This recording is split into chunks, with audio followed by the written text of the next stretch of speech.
सुंदरपुर गांव की सुबह रोज की तरह शांत थी। काव्या और माया दोनों बचपन की पक्की सहेलियां थी। दोनों के बीच गहरी दोस्ती और ढेर सारा प्यार साफ दिखाई देता था। वैसे काव्या, आज सुबह जब तू कुएं पर आई थी ना, तो सब लोग तेरी ही तारीफ कर रहे थे। कह रहे थे पूरे गांव में तुझसे सुंदर कोई है ही नहीं। अरे छोड़ ना यार, लोगों का क्या है, कुछ भी बोलते रहते हैं। वैसे तू बता, आज दोपहर को खेतों की तरफ चलना है या घर पर ही रहना है? चलेंगे ना खेतों की तरफ। पर तूने ध्यान दिया, जब लोग तेरी तारीफ कर रहे थे तो सरपंच का बेटा भी वहीं खड़ा था। तेरी एक मुस्कान पर तो जैसे पूरा गांव बिका हुआ है। कभी कभी मुझे लगता है कि काश मैं भी तेरी जितनी किस्मत वाली होती। धत पगली, कुछ भी क्या सोचती रहती है। तू मेरी सहेली है, मुझसे अलग थोड़ी है। चल अब जल्दी, वरना धूप तेज हो जाएगी। तभी सामने से शांतनु आ गया। शांतनु पूरे गांव में सिर्फ काव्या को पसंद करता था। काव्या भी दिल ही दिल में उसे चाहती थी, लेकिन वो अपनी भावनाएं खुलकर जाहिर नहीं होने देती थी। अरे काव्या, सुबह से तुम खेतों की तरफ दिखी नहीं। मैं वहां पेड़ की छांव में बैठा तुम्हारा ही इंतजार कर रहा था। क्यों? मेरा इंतजार क्यों कर रहे थे शांतनु? मुझे घर पर बहुत काम था, और वैसे भी मैं तुम्हारी तरह खाली थोड़ी ही बैठती हूँ। अरे सुन तो सही काव्या, बेचारा सुबह से खड़ा है। तू भी ना हमेशा शांतनु को डांटती रहती है। चलो ठीक है, गुस्सा क्यों हो रही हो? शाम को तालाब की तरफ आओगी क्या? सब लोग वहीं बैठते हैं। देखूंगी, टाइम मिला तो आ जाऊंगी। शांतनु वहां से मुस्कुराता हुआ चला गया। दोनों सहेलियां बातें करते हुए वापस अपने घर की तरफ बढ़ गईं। बड़ा प्यार उमड़ रहा है शांतनु का। वैसे काव्या, तू इतना भाव क्यों खाती है? बेचारा तेरे आगे पीछे घूमता लेट और तू उसे मुड़कर देखती तक नहीं। अरे ऐसा कुछ नहीं है माया। चल शाम को तालाब पर चलते हैं, वहीं देखेंगे उसका क्या कहना है।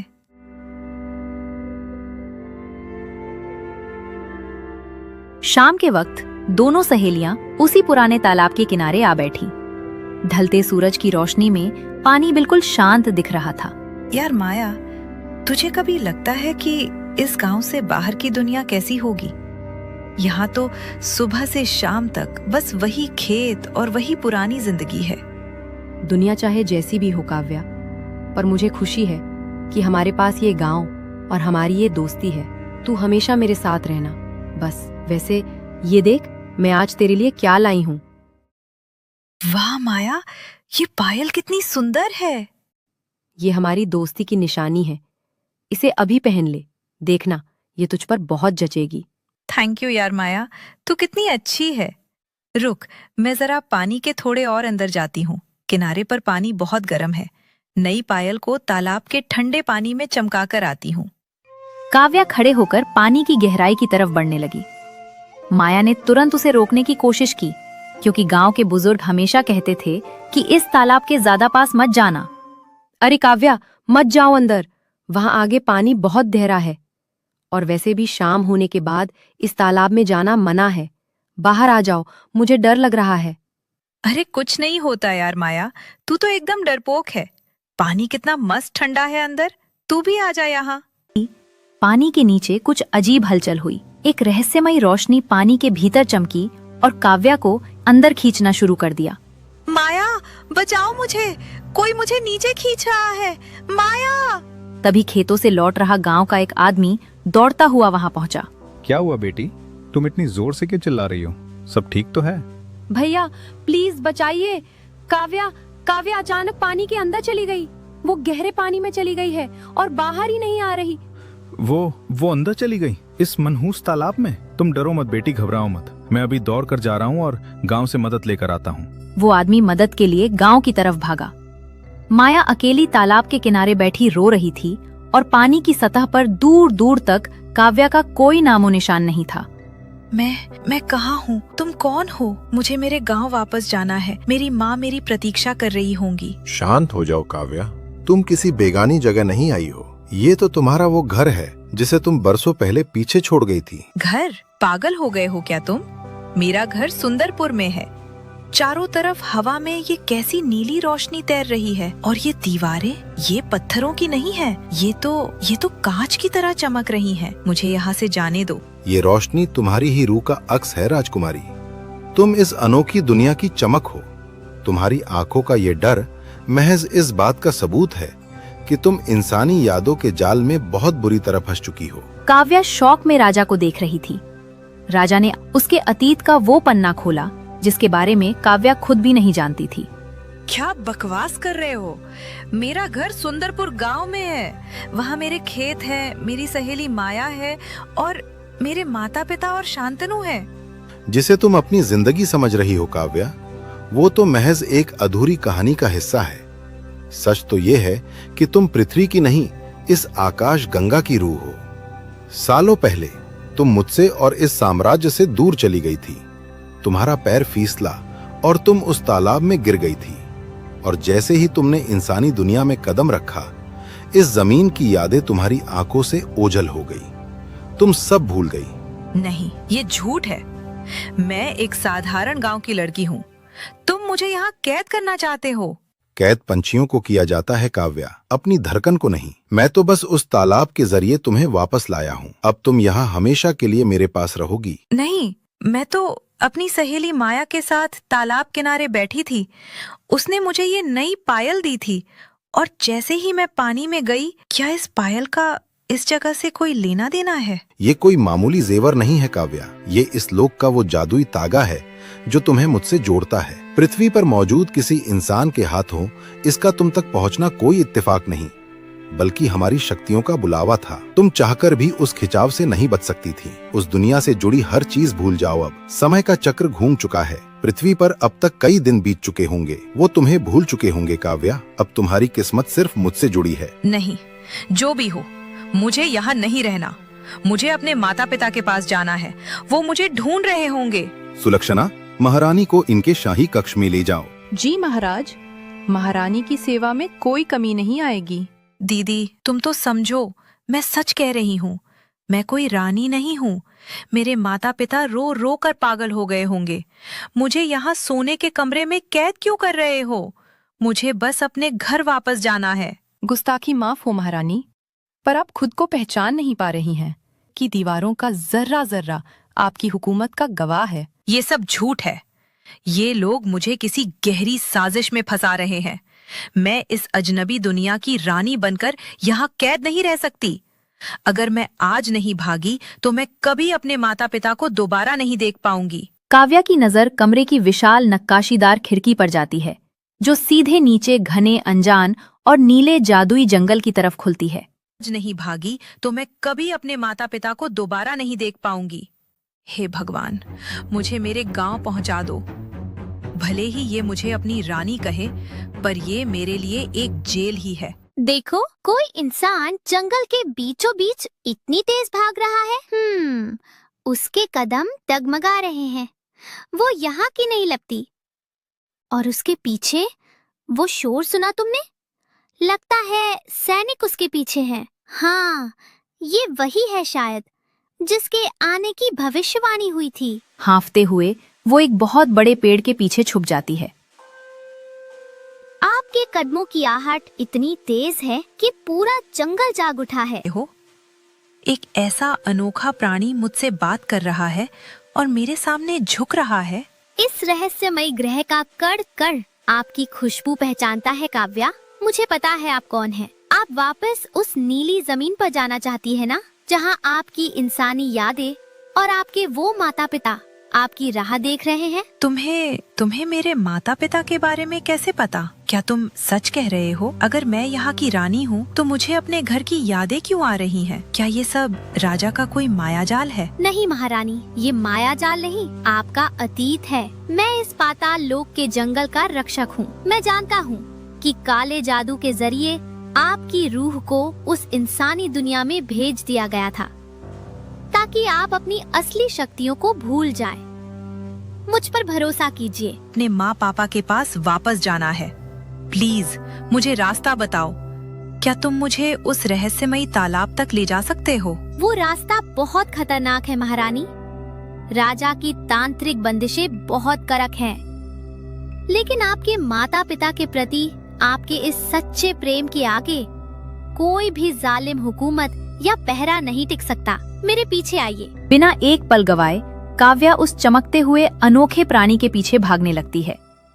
सैनिकों के पहुंचने से ठीक पहले वो अनोखा प्राणी उसे एक गुप्त गुफा के कोने में ले जाता है, जहां पत्थरों के बीच से एक तेज घूमती हुई नीली रोशनी निकल रही है।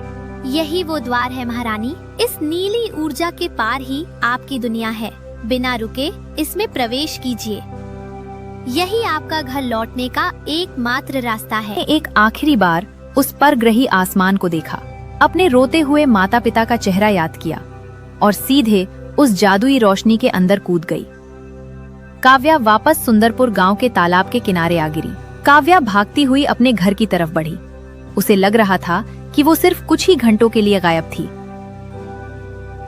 लेकिन जैसे ही उसकी नजर अपने घर के दरवाजे पर पड़ी, वहां का माहौल कुछ और ही दास्तां बयां कर रहा था। माँ अंदर रो क्यों रही हैं? और घर के बाहर इतनी धूल क्यों जमी है? पापा की बाइक पर भी जंग लग चुका है।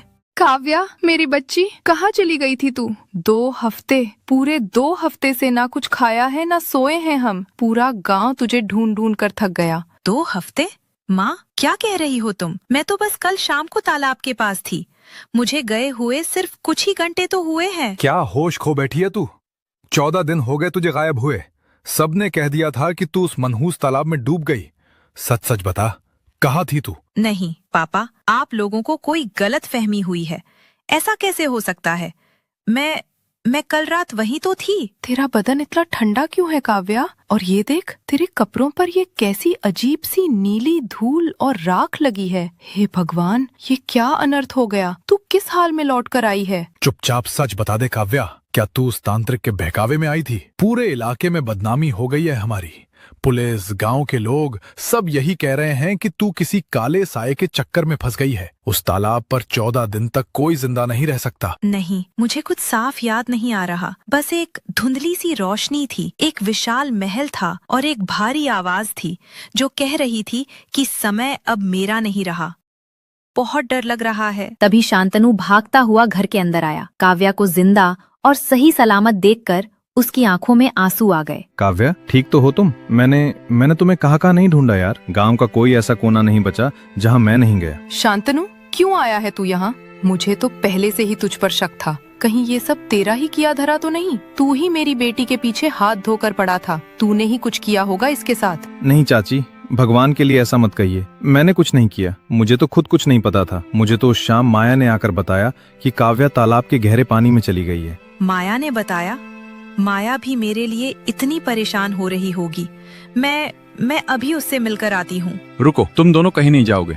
शांतनु, तू खुद को बेकसूर बता रहा है, लेकिन उस शाम जब काव्या गायब हुई तो तू भी गांव में कहीं नहीं था। और माया, वो तो काव्या की सबसे अच्छी सहेली है। वो भला झूठ क्यों बोलेगी? अंकल, आप गलत समझ रहे हैं। माया ने मुझे तालाब के पास बुलाया था। उसने कहा था कि काव्या को कोई खींचकर पानी के अंदर ले गया। मैं तो पानी में कूदने ही वाला था कि तभी माया ने मुझे रोका और कहा कि पुलिस को बुलाना पड़ेगा। लेकिन अंकल, उस रात माया के हाथ में काले धागे और कुछ अजीब सी शमशान की राख थी। मुझे लगता है कुछ बहुत बड़ी गड़बड़ है। नहीं, ऐसा नहीं हो सकता। माया ऐसा क्यों करेगी? शांतनु, तुम घबराहट में कुछ भी सोच रहे हो।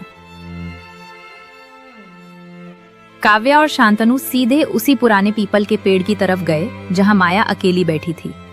जैसे ही माया की नजर काव्या पर पड़ी, मानो उसके पैरों तले जमीन खिसक गई। ये जिंदा कैसे बच गई? उस तालाब की गहराइयों से आज तक कोई वापस नहीं आया। ये फिर से शांतनु के साथ घूम रही है। काव्या, वापस आ गई तुम? भगवान का लाख लाख शुक्र है। मैं रोज रो रो कर दुआ मांग रही थी तुम्हारे लिए।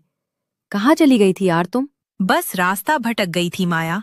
पर देख, मैं बिल्कुल ठीक हूँ। तेरी दुआ काम आ गई। दुआ?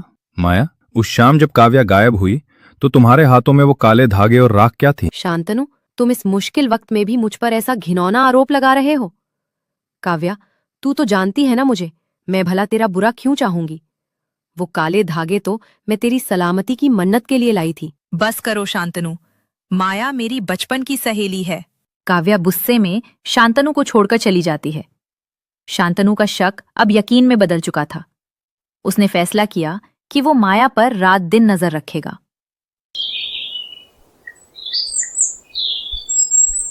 इस बात को बीते कुछ दिन हो गए।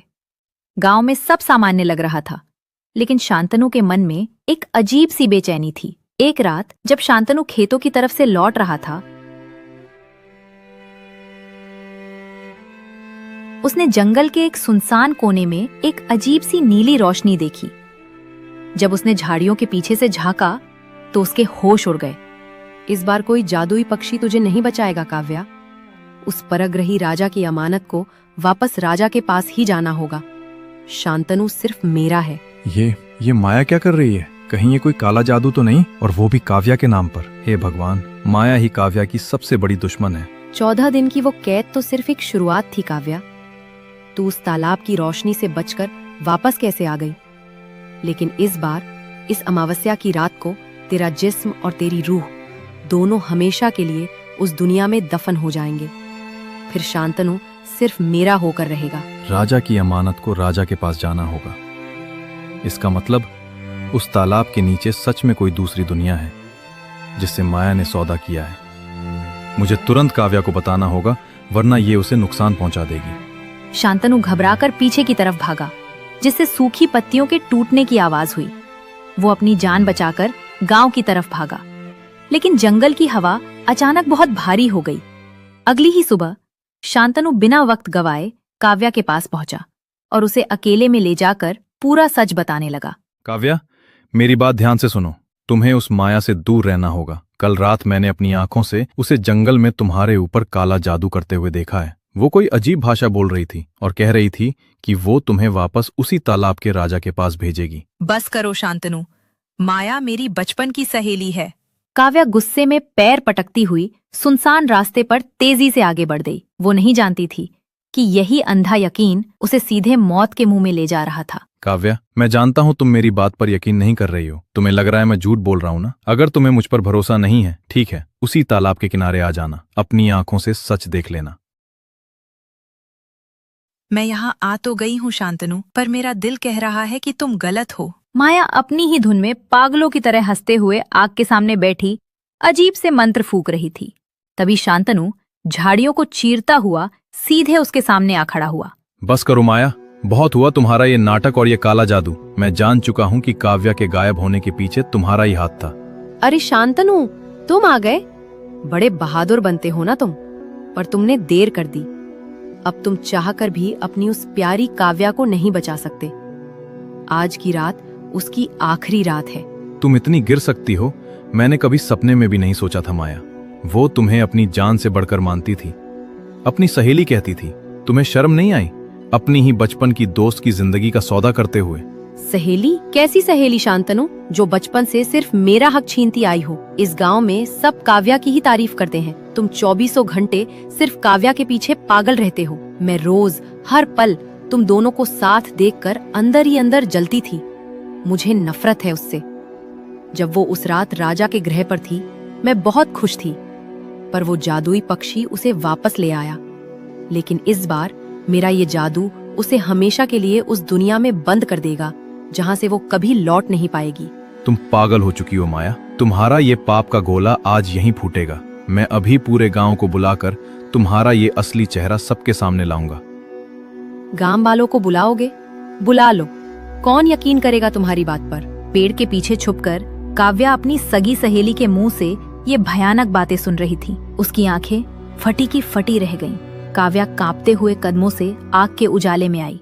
मैंने सब सुन लिया है माया। काव्या, तुम यहाँ कब आई? मैं तो यहाँ सच देखने आई थी माया, पर मुझे क्या पता था कि जिस सहेली पर मैंने सबसे ज्यादा भरोसा किया, वही मेरी रूह का सौदा कर चुकी है। मैंने शांतनु पर भरोसा नहीं किया क्योंकि मुझे तुझ पर पूरा यकीन था, पर तूने मेरी दोस्ती का, मेरे भरोसे का और मेरे जज्बात सब तोड़ दिए सिर्फ इस जलन के लिए। हाँ, सौदा किया मैंने, क्योंकि तू हमेशा मेरे बीच में आती थी। जब तूने वो पायल पहनी तो मुझे लगा कहानी खत्म, पर तू वापस आ गई। तू वापस क्यों आई काव्या? तुझे उसी अनजान ग्रह पर मर जाना चाहिए था, लेकिन अब मैं खुद तुझे वहां भेजूंगी। जब माया को समझ आ गया कि उसका खेल खत्म हो चुका है, तो उसके सिर पर खून सवार हो गया। उसकी आंखों से बची कुची इंसानियत भी गायब हो गई। अगर तू जिंदा रहेगी तो शांतनु कभी मेरा नहीं होगा। आज मैं तुझे अपने हाथों से इस तालाब में हमेशा के लिए दफन कर दूंगी।